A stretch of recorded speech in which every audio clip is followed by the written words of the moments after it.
السلام علیکم ورحمۃ اللہ وبرکاتہ۔ الحمد للہ حمدا کثیرا طیبا مبارکا فیہ، اللہم صلی علی محمد وعلی آل محمد کما صلیت علی ابراہیم وعلی آل ابراہیم انک حمید مجید، اللہم بارک علی محمد وعلی آل محمد کما بارکت علی ابراہیم وعلی آل ابراہیم انک حمید مجید۔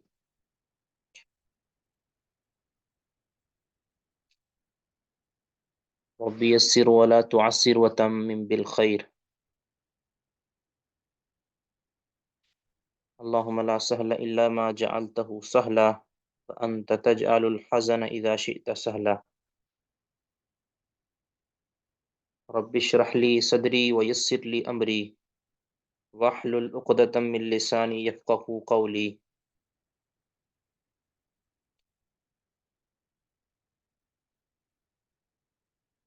یہ ہمارا آج کا سبق انشاءاللہ عقیدہ کے متعلق ہوگا۔ چند باتیں عقیدہ کے حوالے سے وہ ضروری ہیں، پھر کچھ نہ کچھ مصنفین کے حوالے سے بھی باتیں انشاءاللہ ہوں گی۔ اتنی دیر میں اگر کسی نے ساتھی نے کوئی بات پوچھنی ہے، کوئی مشورہ دینا ہے، کوئی بات کرنی ہے، وہ کر سکتے ہیں۔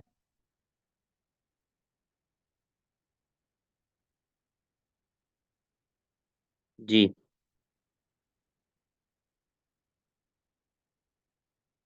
ہمارے جو نصاب کے اندر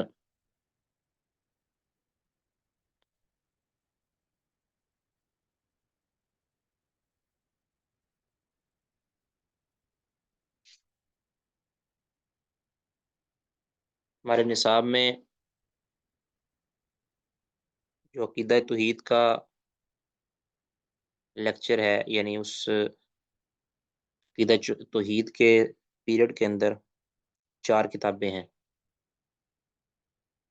ایک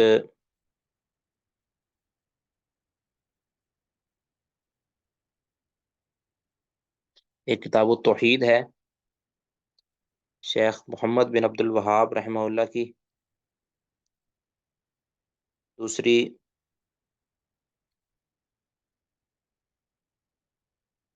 العقیدۃ الواسطیہ ہے،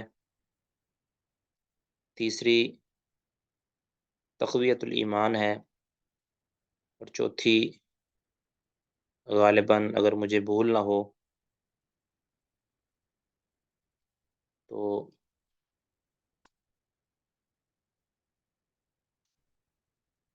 واس بھائی وہ شرح ہے اس کی، یا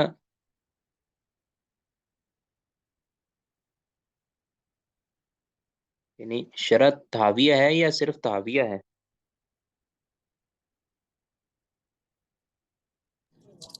السلام علیکم، شمر متن تحاویہ متن ہے تحاویہ کا، ٹھیک ہے، یعنی امام تحاوی رحمہ اللہ کا صرف متن ہے۔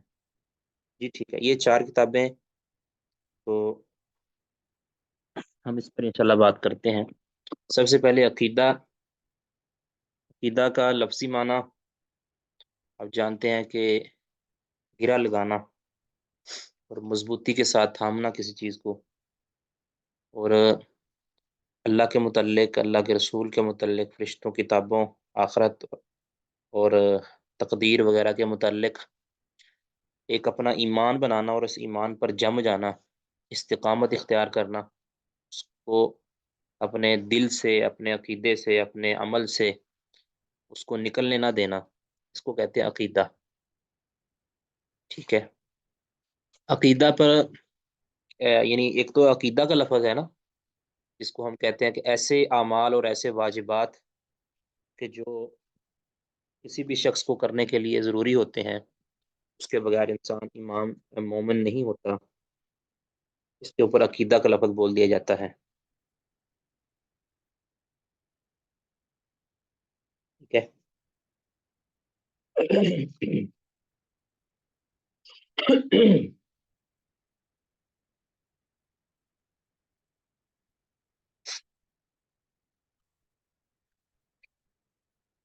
اللہ تعالیٰ پر پختہ ایمان رکھنا، ٹھیک ہے، اور جو اس ایمان کے تقاضے ہیں ان کے اوپر بھی ایمان رکھنا، اس کو عقیدہ کہتے ہیں. اس پر کئی لفظ بولے جا سکتے ہیں، کئی لفظ اس پر اصطلاحاً بولے جاتے ہیں. ایک تو ہے عقیدہ، صرف العقیدہ. ایک ہے الاعتقاد. ٹھیک ہے. اس طرح اس کو عقیدۃ التوحید بھی کہہ دیتے ہیں، صرف التوحید بھی کہہ دیتے ہیں. ٹھیک ہے. الایمان بھی کہہ دیتے ہیں، السنہ بھی کہہ دیتے ہیں. یہ میں اس کی وضاحت بھی سب کی ہر بعد میں کرتا ہوں. ٹھیک ہے. السنہ کہہ دیتے ہیں. اس کے بعد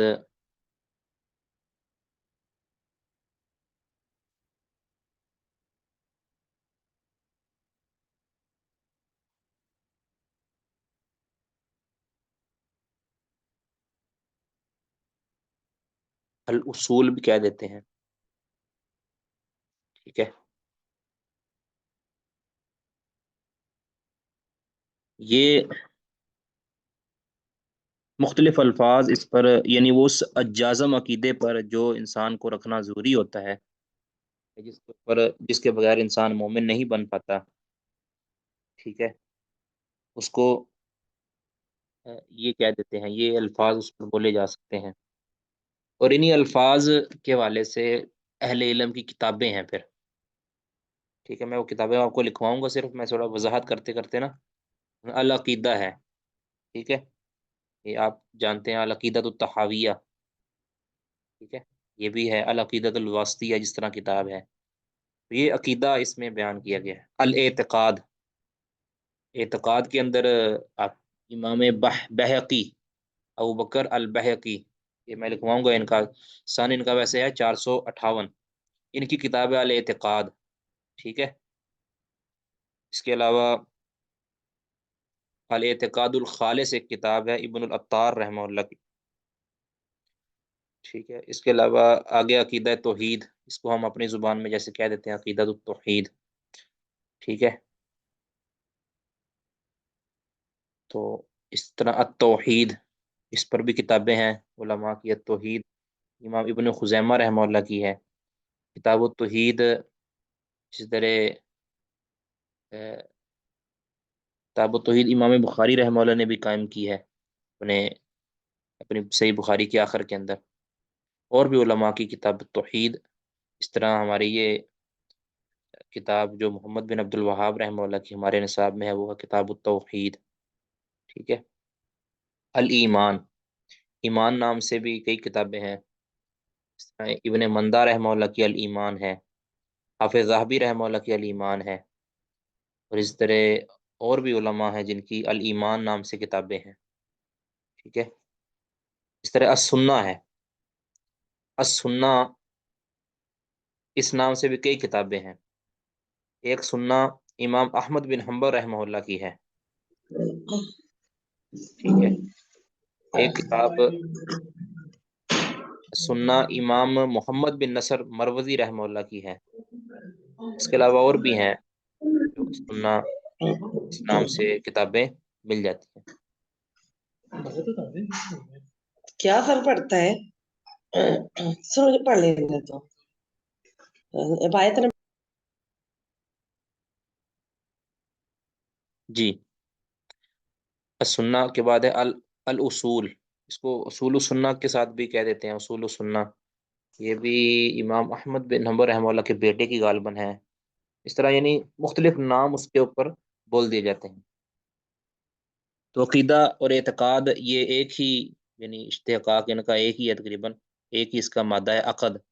اور اسی طرح الاعتقاد بھی وہی مطلب ہے دونوں کا. ٹھیک ہے. عقیدۃ التوحید یہ بالکل واضح ہے، یعنی التوحید. توحید کس سے کہتے ہیں؟ کہ اللہ تعالیٰ کو ان تمام امور کے اندر یکتا اور تنہا ماننا کہ جو اللہ کے ساتھ خاص ہیں، چاہے وہ عبادت ہو، چاہے وہ صفات ہو، چاہے وہ ذات ہو. یعنی اللہ رب العزت کی ہستی کو ہر اعتبار سے جو جو بھی اللہ کے ساتھ خصوصیات ہیں، اللہ کو اس میں تنہا ماننا، کسی کو اس کا شریک و سہیم اور مثیل و مشبہ نہ ماننا. اس طرح الایمان ہے، ایمان آپ جانتے ہیں کہ ایمان عقیدے کی ہم معنی ہے، یعنی اللہ تعالیٰ کے اوپر ایک تصدیق اور ایک تصدیق جازم اللہ تعالیٰ کے بارے میں کرنا، اس کو ایمان کہہ دیتے ہیں۔ اور ایمان کبھی عمل کے اوپر بھی بول دیا جاتا ہے کہ ہمارے اہل سنت کے ہاں ایمان کے اندر داخل ہے عمل بھی، یعنی ایک جیسے ہم نماز پڑھتے ہیں تو یہ نماز کے اوپر بھی ایمان کا لفظ بول دیا جاتا ہے کہ ایمان کے اندر داخل ہے عمل بھی، ٹھیک ہے۔ باقی اب یہ ایک الگ بحث ہے۔ السنہ، السنہ عام طور پہ یہ السنہ تا جسے کہتے ہیں نا، یہ عام طور پہ ہم یہ سمجھتے ہیں سننا سے شاید کہ نبی صلی اللہ علیہ وسلم کی سنت مراد ہے، یہاں نہیں، ایسا نہیں ہے۔ یہاں مراد نبی صلی اللہ علیہ وسلم کی سنت نہیں ہے صرف، گرچہ وہ بھی اس میں داخل ہے، لیکن السنہ یہاں مراد ہے نا، السنہ یہ البدع کے مقابلے کے اندر آیا ہے۔ سننا یہاں البدع، یعنی جو بھی اہل بدعت ہیں جنہوں نے عقیدے کے اندر بدعات جاری کی ہیں، البدع اس کے مقابلے کے اندر السنہ آیا ہے، یعنی ایسا عمل چاہے وہ عقیدے کے متعلق ہو، چاہے وہ نظریے کے متعلق ہو، چاہے وہ عمل کے متعلق ہو، جو بھی چیز نئی شامل کر دی جائے نا، اس کے مقابلے کے اندر جو اسلامی تعلیمات ہوتی ہے اس پر سنہ کا لفظ بول دیا جاتا ہے، سنت اور بدعت جسے کہتے ہیں۔ تو یہاں سنہ خاص طور پہ عقیدے کے مسائل کے اندر، مثال کے طور پر اگر کتاب و سنت کا نظریہ یہ تھا نا کہ علم غیب اللہ کی صفت ہے، یہ کتاب و سنت سے دلائل ہمیں پارے سامنے ہیں اور سارا کچھ اللہ تعالیٰ نے اس کے اوپر نصوص اتاری ہیں۔ اگر کوئی کسی کے لیے علم غیب کی صفت ثابت کرے تو یہ علم غیب کی صفت ثابت کرنا یہ ہو جائے گی بدعت، اور اس کے مقابلے کے اندر اللہ کے لیے علم غیب کا اس بات ہو جائے گا السنہ، ٹھیک ہے۔ تو یہ بدعت کے مقابلے میں ہے کہ جس طرح اہل بدع نے جو نظریہ گھڑا تھا کتاب و سنت کے خلاف، تو وہ نظریہ ہو جائے گا بدعت، اور جو اس کے اپوزٹ ہے یعنی کتاب و سنت کی جو تعلیمات ہے اس کو کہہ دیں گے سننا، اس کے اندر قرآن کی آیت بھی آ جائے گی، اس کے اندر حدیث بھی شامل ہو جائے گی۔ اس طرح اصول السنہ، یہ اس کے اوپر بھی کتابیں لکھی ہیں کہ اہل سنت کے اصول کیا ہیں، یہ کتاب و سنت سے جو منتخب کردہ اصول ہیں ان کو اصول السنہ کہہ دیتے ہیں، یعنی وہ خاص طور پہ عقیدہ کے ریلیٹڈ ہوتے ہیں۔ جی، تو آپ جانتے ہیں کہ توحید کی جو اقسام یا ایمان کی اقسام یا جو بھی آپ کہہ لیں، ایمان کی ویسے بھی الگ سے تعریفیں ہوتی ہیں۔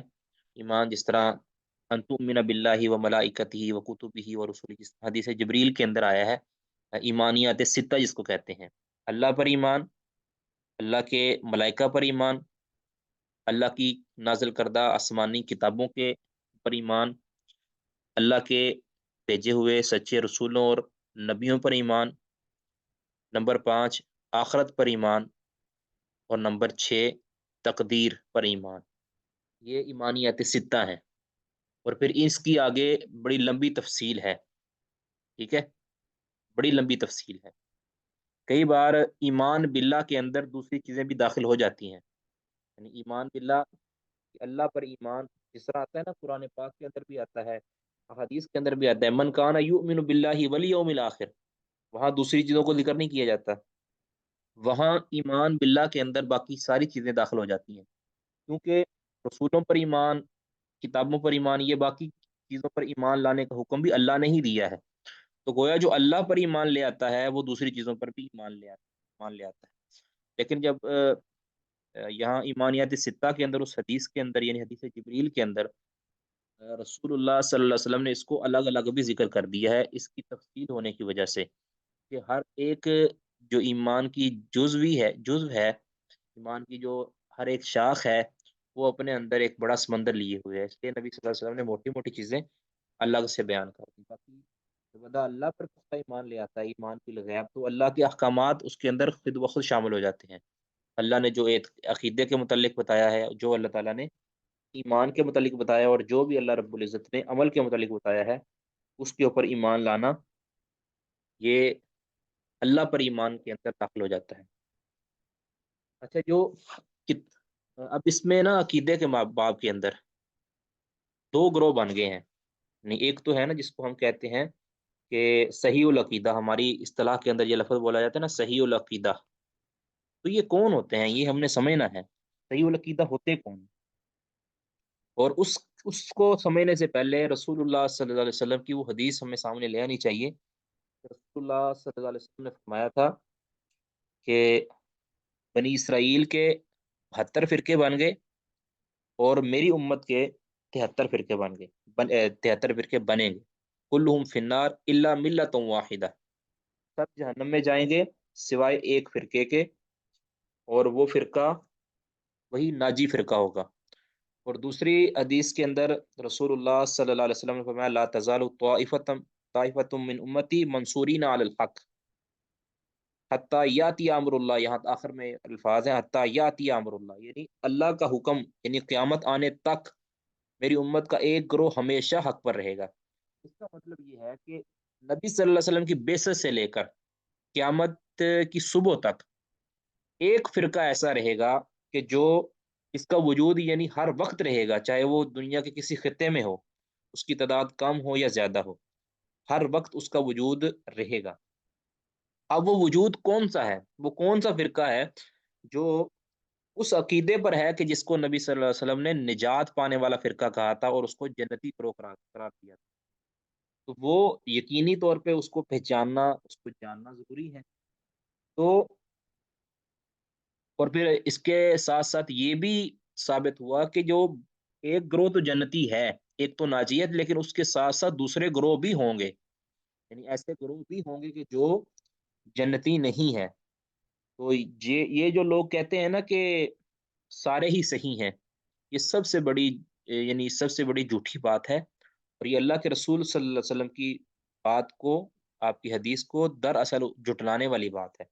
یعنی سارے صحیح نہیں ہو سکتے. ٹھیک ہے، سارے اگر صحیح ہوں گے تو پھر نبی صلی اللہ علیہ وسلم کی اس حدیث کا کوئی مطلب نہیں رہ جاتا. اس ایک صحیح ہے، اب وہ صحیح کون سا ہے اس کو پہچاننا ہے. تو اس کو پہچاننے کے لیے ہم اسی دور کے اندر جائیں گے، اسی نصاب کو دیکھیں گے جس نصاب کے تحت رسول اللہ صلی اللہ علیہ وسلم نے یہ بات کہی تھی. وہ نصاب کون سا تھا؟ نبی صلی اللہ علیہ وسلم کے دور میں صحابہ کرام کس چیز کو فالو کرتے تھے، ہمیں وہ چیز دیکھنی ہے. جس کا عقیدہ، جس کا نظریہ، جس کا عمل اس کے مطابق ہوگا، وہی اس حدیث کا مصداق ہے، اور وہی اس حدیث کو، حدیث کی روشنی کے اندر نجات پانے والا گروہ ہے. ٹھیک ہے. اب رسول اللہ صلی اللہ علیہ وسلم پر اللہ تعالیٰ نے جو نازل چیز کی تھی وہ تھی ایک قرآن، اور دوسری آپ کو ایک سنت کی جو اتھارٹی دی تھی. آپ کو ایک بیان کا جو بیان کا ایک کہہ لیں کہ آپ کو اللہ تعالیٰ نے خصلت دی تھی کہ آپ اللہ کے رسول صلی اللہ علیہ وسلم اللہ کے حکم سے بیان کرتے ہیں قرآن کا، قرآن کی وضاحت کرتے ہیں. تو صحابہ کرام نے قرآن کو پڑھا، قرآن کو سیکھا، اور اس کو اپنی زندگی کے اندر لے آئے. اب صحابہ کے آگے شاگرد ہیں، اور شاگردوں کے پھر شاگرد ہیں. صحابہ کا دور جب شروع تھا اور رسول اللہ صلی اللہ علیہ وسلم کا دین مکمل ہو چکا تھا، اللہ کے رسول اللہ کے پاس جا چکے تھے، اور صحابہ کے اندر بالکل شرک کی ذرہ برابر بھی آمیزش نہیں تھی، اور وہ تمام کے تمام نظریات جو زمانہ جاہلیت کے اندر ان کے اندر پائے جاتے تھے، اللہ کے رسول نے اس کا تزکیہ کر دیا. وَيُزَكِّيهِمْ، یہ مطلب یہ ہے اصل میں تزکیہ کا مطلب صرف ان کو نمازوں پہ لگانا نہیں تھا.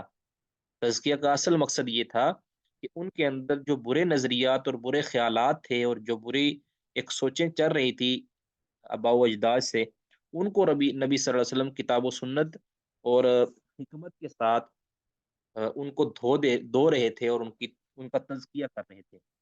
اور پھر تزکیہ ہوا، اور صحابہ کرام کے دل کے اندر اللہ کے متعلق اور دیگر ایمانیات ستہ کے متعلق ایک جازم عقیدہ بیٹھ گیا.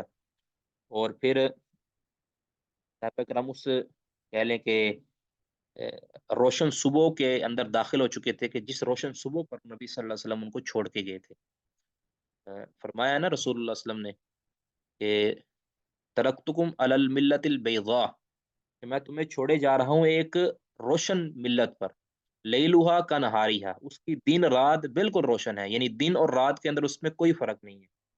ٹھیک ہے. مطلب کیا ہے کہ اب تمہارے پاس ایسا راسخ عقیدہ آ چکا ہے کہ اب اگر